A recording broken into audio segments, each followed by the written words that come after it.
राम राम। आप देख रहे हैं प्रदेश का नंबर 1 और सबसे भरोसेमंद news channel India news Haryana और मैं हूं आपके साथ आयुष। कांग्रेस पार्टी हरियाणा विधानसभा चुनाव कैसे हार गई, ये एक ऐसा सवाल है जिसका उत्तर पार्टी अभी तक नहीं ढूंढ पाई है। एक तरफ कांग्रेस आलाकमान ने हार के कारणों का पता लगाने के लिए छत्तीसगढ़ के पूर्व मुख्यमंत्री भूपेश बघेल की अध्यक्षता में फैक्ट फाइंडिंग कमेटी बनाई, तो दूसरी तरफ हरियाणा कांग्रेस के अध्यक्ष उदय भान ने कांग्रेस नेता करण दलाल की अध्यक्षता में कमेटी का गठन किया। अब भूपेश बघेल की अध्यक्षता वाली फैक्ट फाइंडिंग कमेटी की रिपोर्ट तो सामने नहीं आई, लेकिन करण दलाल की अध्यक्षता कमेटी की रिपोर्ट के आधार पर कांग्रेस ने चुनाव में गड़बड़ी और धांधली के आरोप लगाते हुए हरियाणा और पंजाब हाईकोर्ट का रुख किया।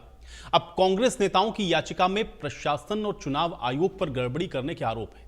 हालांकि कांग्रेस नेता कैप्टन अजय यादव ने अपनी ही पार्टी के राज्य प्रभारी पर यह आरोप लगा दिया कि जब उनके पास चुनाव में गड़बड़ी के सबूत पहले से थे तो उन्होंने इतने दिनों तक चुप्पी आखिर क्यों साधे रखी। इसके अलावा फिर से उन्होंने हार के लिए टिकट बंटवारे सहित गड़बड़ी सहित कई और कारणों को भी गिना दिया। पेपर्स और प्रेस के माध्यम से उदय भान जी ने ये खुलासा किया है कि 8 तारीख को उनके पास दीपक बाबरा जी का बयान आता है कि 14 हल्के ऐसे हैं जहां पर बीजेपी जीत रही है और 48 से 49 सीट बीजेपी की आ रही है और हमारी 35 से लेकर और 38 के बीच में सीटें आ रही हैं। और मेरा ये कहना है कि दीपक बाबरिया जी अगर कहते हैं कि मेरी तबीयत खराब थी और मैं जो है उसमें आईसीयू में था या मैं आइसोलेशन में था, तो ये बाहर निकल के उन्होंने उसी दिन प्रेस कॉन्फ्रेंस करनी चाहिए थी, अपने वहां बुला दी होती प्रेस कॉन्फ्रेंस, और ताकि उसका संज्ञान हम उसी दिन लेते। अब जाग रहे हैं जब परिणाम आ ली है, तो ये बहुत ही दुर्भाग्यपूर्ण, और इसके पर तो केंद्र अपनी हाईकमांड को संज्ञान लेना चाहिए। डिस्ट्रीब्यूशन ऑफ टिकट्स है उसके बारे में है। अगर ये टिकट वितरण ठीक हो जाता, मैं आपको एग्जांपल दे देता हूं जहां पर गलत टिकट दी है। बल्लभगढ़ में टिकट गलत दी है, हाँ, शारदा राठौर को मिलनी चाहिए थी। यहाँ पर जो है निर्मल सिंह की जो बेटी है चित्रा चरवारा, उसको मिलनी चाहिए। एक बात मैं फ्रेंकली कहता हूँ कि ओबीसी को जितनी टिकटें मिलनी चाहिए थी उतनी नहीं मिली। एक ये भी बड़ा कारण है। हाँ, नहीं दिया सब। देखो, मैं ये नहीं कहता कि सबने नहीं दिया, उसका रीजन कई रीजन है। बिल्कुल शैलजा फैक्टर भी रहा, शैलजा फैक्टर रहा, वो जो है इससे दूर रही 10 दिन तक, उसका असर पड़ा।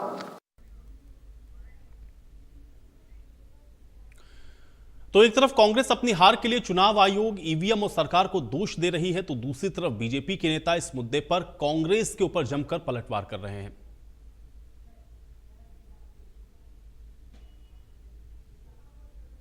ने लोकसभा चुनाव के बाद एक नारा दिया था कि लोकसभा में बीजेपी हाफ और विधानसभा चुनाव में साफ। अब वो नारे तो लगाते रहे पर तैयारी तो नहीं करी चुनाव की। चलते चुनाव में शैलजा जी को अपमानित करना, रणदीप सुरजेवाला के लोगों को अपमानित करना, कैप्टन अभय सिंह यादव को अपमानित करना, चुनाव से पहले ही किरण चौधरी को पार्टी से निष्कासित करना, नवीन जिंदल को पार्टी से निकालना, केवल अपने राजकुमार को बचाने के लिए उपेंद्र हुड्डा ने पूरी कांग्रेस पार्टी को दांव पे लगा दिया। अब उनको वो चीजें तो नजर आती नहीं, अब वो ठीकरा फोड़ते हैं ईवीएम पे। चुनाव जीत जाए तो ईवीएम उनकी देवी और चुनाव हार जाए तो ईवीएम उनकी सौतन हो जाती है। इस प्रकार की दोहरी बातें क्या कि कांग्रेस के लोग हमेशा मैदान छोड़ के भागते हैं। वो सरकार भारतीय जनता पार्टी की आई है, मंथन अगर कांग्रेस करे, ईवीएम के ऊपर दोष देने की जरूरत नहीं है। मैं मेरे कांग्रेस के बंधुओं से कहना चाहूँगा, अपनी कार्यप्रणाली और भारतीय जनता पार्टी की सरकारें जिस प्रकार का काम कर रही हैं उनसे थोड़ा सा अगर सबक लेंगे तो भविष्य में उनके काम आ जाएगा, वरना तो भविष्य में हरियाणा की जनता ने, देश की जनता ने उनके लिए सारे रास्ते बंद कर दिए हैं। कांग्रेस के नेता राहुल गांधी एक स्क्रिप्ट लिखते हैं और वो नीचे तक नेताओं को दे दी जाती है। उसी प्रकार उसमें जब जब चुनाव हारते हैं वो लोग तो ईवीएम पे ही दोष देते हैं और वो स्क्रिप्ट उनके नेता नीचे तक पढ़ते हैं। दिशाहीन कांग्रेस अब नेतृत्व विपक्ष में भी नहीं चुन पा रही है, तो इससे हरियाणा की जनता पहले ही समझ चुकी थी कि ये लोग अगर सत्ता में आए तो बंदर बांट करेंगे। मुझे लगता है कि कांग्रेस अब पतन की ओर चलती है। किस तरह देखते हैं, क्योंकि लगातार कांग्रेस की तरफ से एक और बयान आ रहा है कि ईवीएम को लेकर वो सुप्रीम कोर्ट जा रहे हैं और वहाँ पर पिटीशन डालेंगे कि ईवीएम में गड़बड़ी थी। पता नहीं उनके सपने में मुंगेरी लाल के हसीन सपने कहाँ देख रहे हैं। ये तो सपनों की बात हुई। जब ईवीएम से सारे जब ये 37 लोग चुन के आए कांग्रेस के, वहाँ ईवीएम ठीक थी। जहाँ 58 लोग चुन के आए वहाँ ईवीएम खराब थी। ईवीएम तो सब जगह ही एक थी, एक ही कंपनी की थी। अब बेचारे किस पे इल्ज़ाम लगाएंगे? जनता पे तो लगा नहीं सकते, क्योंकि जनता ने तो मैंडेट दे दिया जिसको देना था। अब वो किसी पे तो लगाएंगे ना अपनी जेब मिटाने। तो सभी के बयान आप सुन रहे हैं। हालांकि अब कांग्रेस पार्टी में जो हार हुई है उसके बाद से इस तरह की जो स्थितियां हैं वो लगातार देखने को मिल रही हैं और कांग्रेस पार्टी में इस हार के बाद अब अंदर खाने से ही आप देख रहे हैं कि जो सवाल है वो उठते हुए नजर आ रहे हैं। लगातार पार्टी के अंदर ही कांग्रेस के जो नेता हैं वो इस पर सवाल उठा रहे हैं और कांग्रेस की ये जो हार है उसको लेकर के लगातार इस तरह के जो सवाल उठ रहे हैं उस पर वार पलटवार भी जारी है। अब परिणाम तो सामने आ चुके हैं, लेकिन पार्टी के नेता जो बातें कह रहे हैं उससे एक तरीके से आप ये कह सकते हैं कि जो राजनीतिक पारा है वो हरियाणा में गर्म होता हुआ नजर आ रहा है। अब आज की बड़ी बहस का सवाल है उस पर भी नजर डाल लेते हैं। सवाल यह है कि हार पर कांग्रेस में आखिर जो तकरार है वो क्यों नहीं थम रही है।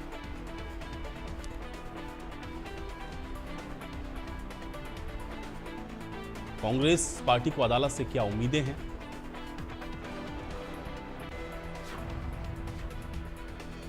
और ईवीएम पर आखिर कांग्रेस ठीकरा क्यों फोड़ रही है, ये आज की बड़ी बहस के सवाल।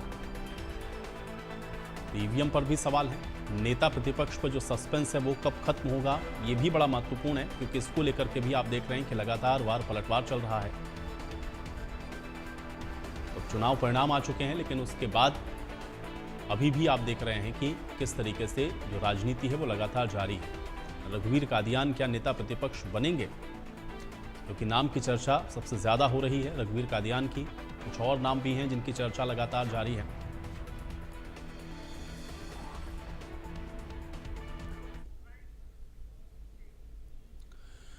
तो अब एक तरफ कांग्रेस पार्टी हार के कारणों में फंसी है, तो दूसरी तरफ कांग्रेस के नेता प्रतिपक्ष का चुनाव भी नहीं कर पा रहे हैं। चुनाव को परिणाम आए 1.5 महीने से ज्यादा का समय बीत चुका है, लेकिन आलाकमान अभी तक विपक्ष का नेता तक तय नहीं कर पाया है। पहले यह बताया गया कि शीतकालीन सत्र से पहले नेता प्रतिपक्ष तय होगा। उसके बाद घोषणा यह की गई कि महाराष्ट्र और झारखंड चुनाव के बाद इसकी घोषणा होगी। इस बीच नेता प्रतिपक्ष के को लेकर के रघुवीर कादियान को इसमें सबसे आगे बताया जा रहा है। इसके अलावा अशोक अरोड़ा और चंद्रमोहन का नाम भी नेता प्रतिपक्ष की रेस में है, लेकिन अंतिम फैसला तो अब कांग्रेस पार्टी को करना है, तो फैसला अभी तक नहीं हो पाया है।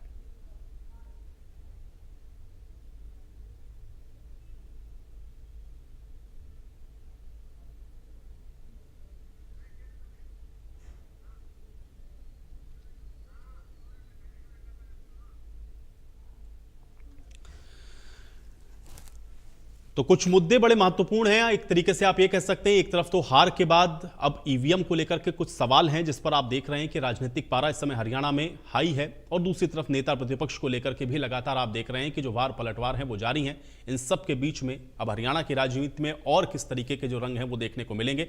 आज इस पर चर्चा करते हैं, क्योंकि ये सवाल अपने आप में बेहद महत्वपूर्ण है। सभी मेहमान हमारे साथ जुड़ गए, उनका परिचय आपके साथ करवाते हैं, उसके बाद चर्चा को आगे बढ़ाते हैं। प्रोफेसर विधु रावल जी हमारे साथ जुड़ रहे हैं, भारतीय जनता पार्टी के प्रवक्ता हैं। विधु रावल जी, आपका स्वागत है आज की चर्चा में। दिनेश अग्रवाल जी हमारे साथ, कांग्रेस पार्टी के प्रवक्ता हैं। दिनेश अग्रवाल जी, आपका भी स्वागत। ओंकार सिंह जी हमारे साथ, इंडियन नेशनल लोकदल के प्रवक्ता हैं। ओंकार सिंह जी, आपका भी स्वागत। और गुरमीत सिंह जी हमारे साथ जुड़े हैं, वरिष्ठ पत्रकार हैं। गुरमीत जी, आपका भी स्वागत है। विधु रावल जी, आपसे चर्चा की शुरुआत करूंगा, किस तरीके से इसको देखा जाए, क्योंकि एक तरफ तो हम लोग देख रहे हैं कि ईवीएम को लेकर के अभी भी लगातार कांग्रेस पार्टी का ये कहना है कि गड़बड़ी हुई, और अब तो वो कोर्ट का भी रुख कर रहे हैं, इस बात को भी वो कह रहे हैं। लेकिन उनके अपने खुद के नेता ये कह रहे हैं कि भाई दीपक बावरिया पर अब पार्टी हाईकमान को संज्ञान लेना चाहिए, क्योंकि इस तरह की बात थी तो उन्होंने छुपाया क्यों। और नेता प्रतिपक्ष को लेकर के भी अभी कोई स्थिति स्पष्ट नहीं है। कैसे इसको आप देखते हैं? आयुष जी, आपको नमस्कार, और आपके माध्यम से इंडिया न्यूज देख रहे सभी दर्शकों को नमस्कार। हमारे जो साथी पैनलिस्ट हैं उनसे भी नमस्ते। मैं उम्मीद कर रहा हूँ मेरी आवाज ठीक ठाक आ रही है। जी जी। देखिए, कांग्रेस पार्टी के बारे में बहुत सारी लोकोक्तियां जो है चलती हैं, बहुत सारे हास्य विनोद चलते हैं, लेकिन एक सीरियस नोट पर अगर ये बात कहें कि ये केवल पासिंग द बक वाला विषय है, किस प्रकार से कांग्रेस पार्टी की बहुत दुर्गति हुई है हरियाणा के अंदर, कांग्रेस पार्टी की राजनीति को हरियाणा की जनता ने नकार दिया है, उसमें जो लोग जो कसूरवार हो सकते थे उन पर किसी प्रकार से कोई प्रहार ना हो, इसलिए अपने सिर से हटाने के लिए बेचारी ईवीएम को बदनाम किया जा रहा है। हालांकि बेचारी जब कहता हूं तो एक बड़ी गंभीर विषय भी इसके साथ उठता है कि कांग्रेस किस प्रकार से भारत के लोकतंत्र के प्रति लोगों के अंदर किस प्रकार से उदासीनता पैदा कर रही है। सिनिसिज्म अंग्रेजी में एक शब्द है, किस प्रकार से सिनिसिज्म वाला माहौल पैदा कर रही है। भारत के लोकतंत्र जो कि देखिए बहुत कुर्बानियों के बाद, बहुत बलिदानों के बाद भारत को नसीब हुआ था, उस लोकतंत्र के प्रति, उस जनतंत्र के प्रति जो है अब किस प्रकार से आस्था कम कर रही है। लेकिन ये भी बात सच है कि ये करते हुए पकड़ी जा रही है, वो बहुत बुरी तरह से कर रही है। वो चोरी भी जो है अच्छे से नहीं कर रही है, उसकी चोरी पकड़ी जा चुकी है। दरअसल हैबिचुअल ऑफेंडर है, हर बार करते थे तो इसलिए पकड़ में आ गए। अब हरियाणा में कोई एक व्यक्ति भी ये बात नहीं मानता, बल्कि मैं मानता हूं कि यहाँ जो प्रवक्ता को भेजा जाता है उसको तो बेचारे को वही बात कहनी पड़ेगी जो उसके नेतृत्व ने उसको कही हुई, वो भी दिल से नहीं मानते हैं ये, और उनसे अगर सलाह मांग ले नेतृत्व तो कहें भाई this is a very bad idea. ये ऐसा आइडिया है जिससे कांग्रेस और ज्यादा गर्त में जा रही है। जब आप जनादेश का अपमान करते हैं, जिन लोगों ने जाकर कांग्रेस के खिलाफ वोट देकर आया है पूरे हरियाणा, तो उस नाते से कहीं ना कहीं जो है आप उसके विजडम को क्वेश्चन करते हैं, तो कहीं ना कहीं जो है आप जितने लोगों ने वोट दिया उनको भी आप एक तरह से डी इंसेंटिवाइज करते हैं। ऐसी बात सुनकर अगर इस प्रकार से बातें कह रहे हैं तो आगे महाराष्ट्र और झारखंड के अंदर क्यों नहीं इन्होंने ईवीएम ज्यादा रोया, अब कल से रोने लगेंगे। अभी 12 घंटे बाद जब आप और हम देख रहे होंगे टीवी स्क्रीन पर, जब शुरू में नहीं बोलेंगे, बीच में अचानक से एक समय आएगा जब अचानक से घंटियां बजेंगी और वो घंटियां बजने के बाद इनको कह दिया जाएगा कि अब समय आ गया ईवीएम को बदनाम करने का। ठीक यही हुआ था और मैं आपके चैनल पर था, मैं बार बार कहता हूं कि मैं किसी दूसरे चैनल से आपके चैनल पर आया था डिबेट करने में, उस दिन जिस दिन काउंटिंग हो रही थी जी। तो जब तक रोजी और हंकी डोरी चल रहा था तब तक सब ठीक था, लेकिन अचानक से जब नतीजे जो है जब अलग होने लगे तो किसी हारने वाले नेता ने नहीं, जो लोग हारने लगे उन्होंने नहीं, अचानक से दिल्ली के अंदर ये जो है ये ज्ञान अचानक से जयराम रमेश को प्राप्त हो गया कि भाई वहां पर ईवीएम में कुछ गड़बड़ है। किसी जो प्रत्याशी लड़ रहे थे चुनाव उन्होंने नहीं कही बात, अचानक से ईवीएम का नैरेटिव गढ़ने के लिए जयराम रमेश खड़े हो गए। और मेरा हमेशा जो है ये रहता है कि मीडिया को बहुत जिम्मेदारी से ऐसे लोगों को आड़े हाथों लेना चाहिए। मेरा जो है अब तो शिकायत थोड़ी कम हो गई कुछ लोगों से, लेकिन मेरी आमतौर पर ये शिकायत रहती है कि ये लोग इतनी बेशर्मी करके कैसे चले जाते हैं, इनको क्यों नहीं आड़े हाथों लिया जाता, इनसे क्यों नहीं सवाल किए जाते कि भाई आपको पूरा मौका दिया था। 20 मई 2017 को इस देश के चुनाव आयोग ने, भारतीय चुनाव आयोग ने बाकायदा जितनी भी रजिस्टर्ड पार्टी थी उनको लेटर लिखकर भेज दिया कि अब नहीं, 15 दिन बाद यानी 3 और 4 जून 2 दिन का समय दिया, इन 2 दिन में आओ, जितने बड़े तुम तुर्रम खान हो, जितने बड़े तुम तीस कुमार खान हो, अपने पास से नहीं दुनिया के अंदर कहीं से बड़ा हैकर ले आओ और आकर इस ईवीएम को हैक तो कर दिखाओ। उस समय कोई नहीं पहुंचा, मतलब जो यहां पर बेशर्मी से बैठकर ईवीएम का नाम भी ले लेते हैं, ये लोग एक भी आदमी नहीं पहुंचा, वहां 2 दिन तक इंतजार किया। और मुझे लगता है उसके बाद इलेक्शन कमीशन को भी जो है इन पर क्रिमिनल केसेस शुरू करवाने चाहिए। जो लोग इस देश के लोकतंत्र के, बाबा साहब ने जो हमारे संविधान बनाया, जिसके संविधान के अनुरूप हमने लोकतंत्र को अपनाया, उसके खिलाफ इस प्रकार से जो भद्दा नाटक कर रहे हैं, इन पर क्रिमिनल केस होने चाहिए। और मैं बात पूरी कर लूं, थोड़ी सी रह गई मेरी, जरा सी रह गई, 2 वाक्य केवल और रह गए, ताकि ये डिटरेंट का काम करे। अरे नाचना जाने आंगन टेढ़ा, तुम लोग कहते फिर रहे थे कि हम अगर जीत कर आ गए तो अपना घर भरेंगे, फिर अपने रिश्तेदारों का घर भरेंगे, और उसके बाद कुछ बचा खुचा होगा तो और लोगों को लूट खसूट करेंगे। तुम लोग खुलेआम कह रहे थे, और मैं खत्म कर रहा हूं आयोग की बताते हुए, कह रहे थे कि 50 वोटों पर 1 नौकरी देंगे। हम तो इतने सालों से कह रहे हैं, हमने पर्ची खर्ची सिस्टम खत्म किया, अब 50 वोटों पर 1 नौकरी कैसे देंगे? यानी पर्ची खर्ची सिस्टम शुरू करेंगे।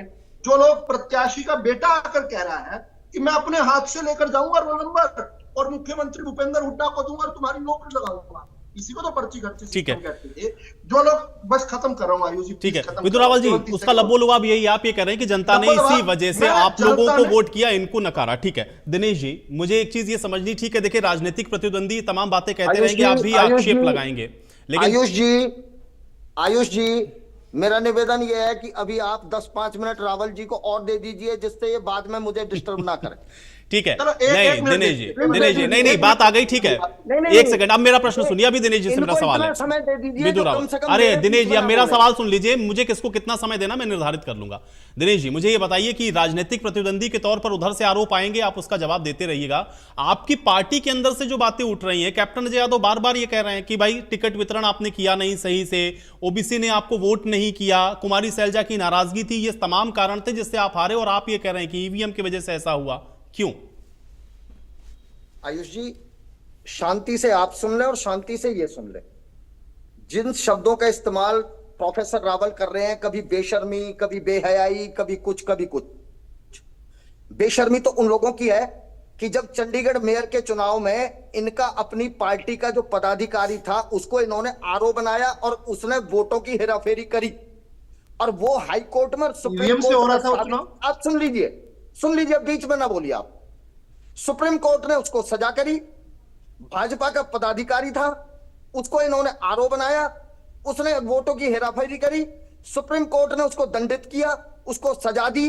वो लोग आज हमको शर्म सिखाते हैं जिन्होंने अपना पदाधिकारी बिठाया। तो उसके बाद बात आ गई ईवीएम की। महाराष्ट्र के अंदर बैठ के इनका राष्ट्रीय महासचिव 15-15 करोड़ रुपए होटल में बैठ के बांटता है, और 15 वही करोड़। महासचिव, आप सुन लीजिए, वही महासचिव जो 15 हरियाणा बोल का प्रभारी था।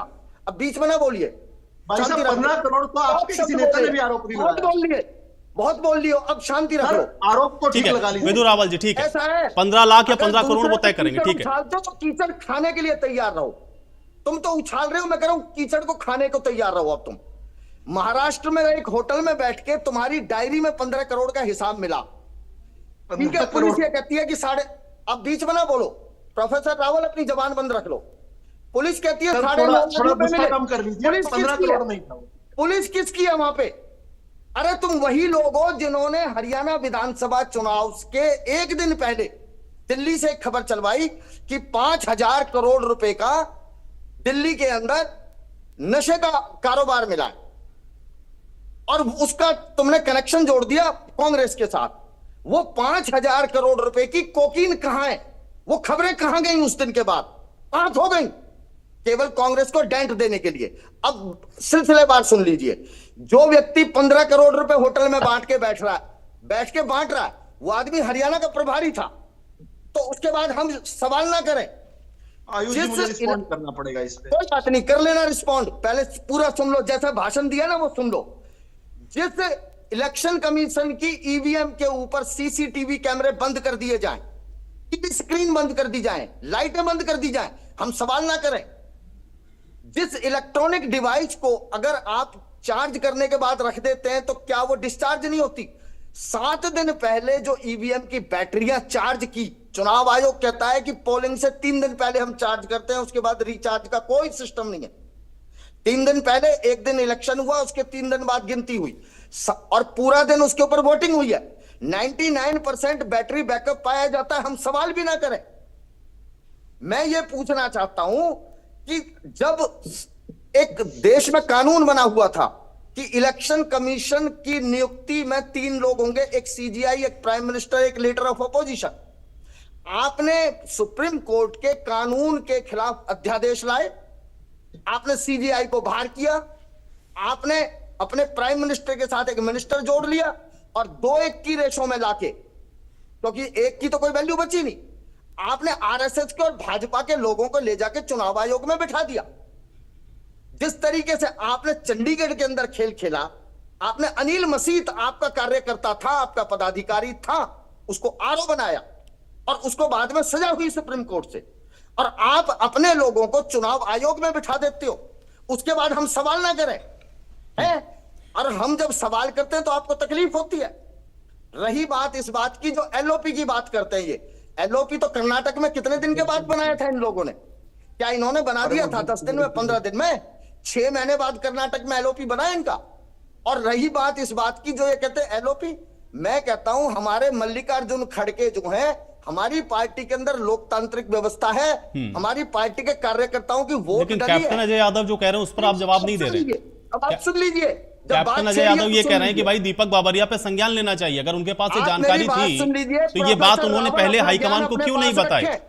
प्रोफेसर रावल अपना ज्ञान अपने पास रखें। मैं ये कह रहा हूं कि मल्लिकार्जुन खड़गे हमारे यहाँ लोकतांत्रिक तरीके से जीत के आए, इनकी पार्टी में तो नॉमिनेशन होता है। जेपी नड्डा का कार्यकाल खत्म हुए कितने दिन हो गए?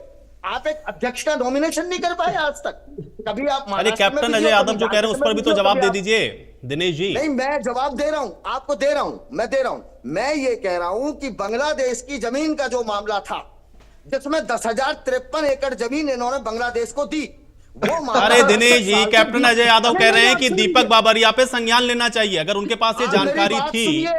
अरे दिनेश जी, अब आप बांग्लादेश मत जाइए, आज आप हरियाणा पर रहिए, आप हरियाणा में रहिए। मैं ये कह रहा हूं कि भाई कैप्टन अजय यादव ये क्यों कह रहे हैं कि दीपक बाबरिया के पास ये जानकारी थी तो उन्होंने क्यों नहीं बताई?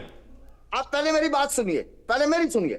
मैं कह रहा हूं जब कांग्रेस उसको लेके आती थी प्रस्ताव बांग्लादेश के मामले को, तो भाजपा विरोध करती थी, और उसके बाद इसी बीजेपी ने कांग्रेस के उस प्रस्ताव पे मोहर लगाई थी। तो तू कौन खा रहा है?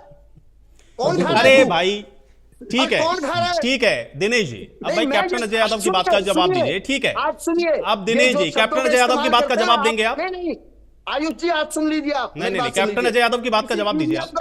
इसी ईवीएम का विरोध करते थे ना नरेंद्र मोदी, आज क्या हो गया? आज क्या हो गया? इस जीएसटी का विरोध करते थे, इस आधार। चलिए दिनेश जी, कैप्टन अजय यादव की बात का जवाब आप देंगे कि नहीं देंगे? मैं कह रहा हूं कैप्टन अजय यादव क्या कह रहे हैं, उनके अपने निजी विचार हैं, वो जो मर्जी बोले, उनके निजी विचार हैं अपने। ठीक है, अभी उनके निजी विचार हैं, वो निजी विचार हैं। लेकिन मैं ये कह रहा हूं, ये वो पार्टी के आपके नेता हैं और आप ये कह रहे हैं ओबीसी मोर्चा के वो अध्यक्ष हैं, लेकिन आप ये कह रहे हैं कि भाई वो उनके निजी विचार हैं। ओंकार जी, मैंने कहा उनके निजी विचार हैं। ठीक है, जो बात सूट ना करे वो निजी विचार होते हैं, और अगर इंडोर्स कर दें तो वो फिर वो आपका कांग्रेस का सार्वजनिक बयान मैंने आपसे, आप मेरी बात को कंप्लीट करने दीजिए मुझे। प्रोफेसर रावल के बीच में आप एक बार भी नहीं बोले। नहीं, आपने प्रोफेसर रावल से ज्यादा समय ले लिया, आपने सारी बातें कह दी। ओंकार जी, आप पहले टाइमिंग देखिए कि आपने कितना समय लिया। मैंने आपको उससे ज्यादा समय दिया, अनइंटरप्टेड दिया। मैंने आपको अनइंटरप्टेड समय दिया, मैंने आपको बीच में नहीं टोका, लेकिन जब आप उससे एक्सीड किए तो मैंने आपको टोका। ओंकार जी,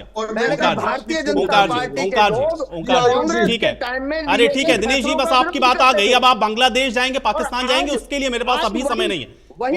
ओंकार जी, चलिए ठीक है, आपकी बात आ गई। अब आप धैर्य रखिए। ओंकार जी, एक तो ईवीएम को लेकर जो प्रश्न है, आज भी वही प्रश्न, और दूसरा ये है कि नेता प्रतिपक्ष कह रहे हैं भाई हमारे यहां आंतरिक लोकतंत्र है, हम जब चाहेंगे हम उसको तय कर देंगे। ओंकार जी, देखिए, जहां तक नेता प्रतिपक्ष का सवाल है, लोकतंत्र में नेता प्रतिपक्ष का महत्व है, और लोकहित में कांग्रेस को चाहिए नेता प्रतिपक्ष चुनाव हो जाना चाहिए। ठीक है, इनका अपना मामला है, लेकिन जब लोकहित सामने आ जाता है तो अपना मामला नहीं रहता, पार्टी का मामला नहीं रहता, इनको जल्दी से चुनाव कर देना चाहिए।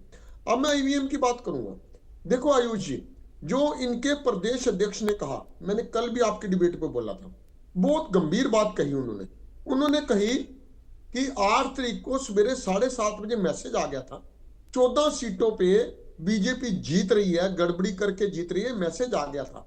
और इसके साथ उन्होंने कहा, जो बाद में कई बात बहुत महत्वपूर्ण है, उन्होंने कहा कि उस व्यक्ति का अगर मैं नाम ले दूंगा उसकी हत्या हो सकती है। ये बहुत महत्वपूर्ण प्रश्न है। लोकतंत्र हमारे यहाँ राजाशाही नहीं है कि किसकी मर्जी हत्या करवा दें। इस मामले में मेरा ये मानना है कि मुख्यमंत्री महोदया को बयान जारी करना चाहिए कि आप नाम बताइए, उसकी जीवन की सुरक्षा हमारी, ताकि अगर कांग्रेस झूठ बोल रही है तो इनके झूठ का पर्दाफाश होना चाहिए, और अगर कहीं ईवीएम में सचमुच में गड़बड़ है तो इसका भी पर्दाफाश होना चाहिए, क्योंकि हम लोकतंत्र में जी रहे हैं। अगर हमारे लोकतंत्र को कोई हत्या कर रहा है और उसके पीछे ये कह रहा है कि एक व्यक्ति की हत्या हो गई, लोकतंत्र की हत्या हो गई, हमें ये मंजूर नहीं। हमारी हत्या हो जाए लेकिन लोकतंत्र कायम रहना चाहिए। अब अगर उदयभान जी कहते हैं कि मैं उस व्यक्ति का नाम नहीं बताऊंगा, उसकी हत्या हो जाएगी, बहुत बड़ी बात है। इनको नाम बताना चाहिए और मामले की जांच होनी चाहिए। आपने जो शुरू में प्रश्न किए थे उनमें एक प्रश्न यह भी था कि क्या उम्मीद है कांग्रेस को कोर्ट से।